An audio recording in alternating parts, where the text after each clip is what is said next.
Murambi was such a touching experience because I have seen like tangible facts about genocide. I have seen that there's something like have done. The genocide didn't come abruptly. There was preparation. I didn't know that there was such a preparation. Actually, I'm 21 years old and it was my first time to visit a memorial site. Most of the time I would hear stories from other people, I would hear stories from the media, but I myself coming here and get to see it with my own eyes, now I really know what's happened. Everything that has been said about Rwanda is a reality. It's not just a mere rumor.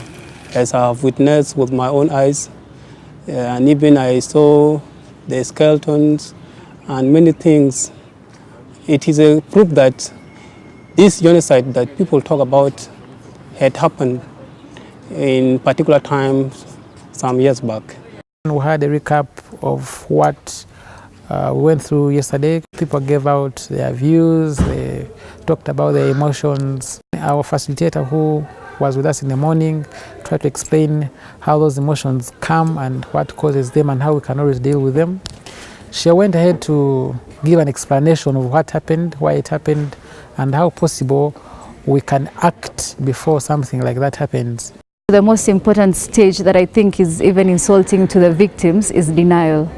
The failure of people denying that this is actually genocide and trying to look for other ways to avoid the name genocide, even when the definition is there and is clear. For me, it actually made me realize that the peace that we have in Tanzania shouldn't be taken for granted, and actually people need to know, they need to be aware of the effects of lack of peace in the country.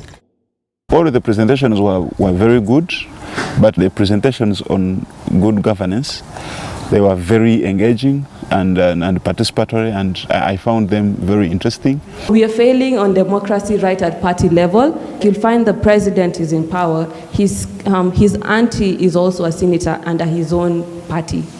And then on the ODM side, which is the opposition, you'll find that the former prime minister is the head of the party. His sister, his cousin and brother are both in parliament, courtesy of the same party. And his daughter is also planning to vie for a political position in the same party. They were giving us a chance to share. It was not like they lecture and then you sit down and hear from what the facilitator is saying, but we had a chance to participate, give out our views, and then interact with the facilitator. Critical thinking, I've learned that is like a deep analysis of something, and be based on the fact and evidence before making a decision. I actually practiced critical thinking, but I just did not know the definition. Many people make decisions before they think. They don't think about the effects of the decisions. If I make this decision, how is it going to affect my neighbor? How is it going to affect me?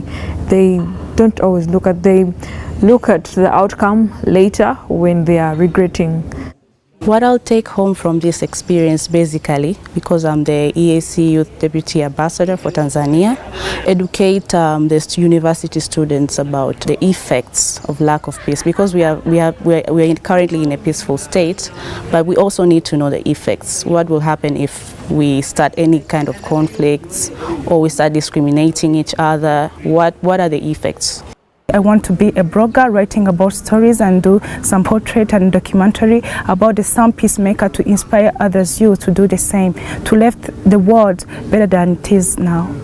I plan to facilitate a dialogue with my colleagues, and we can share some information that we learned, especially about critical thinking and stereotypes, because those are very common where I come from.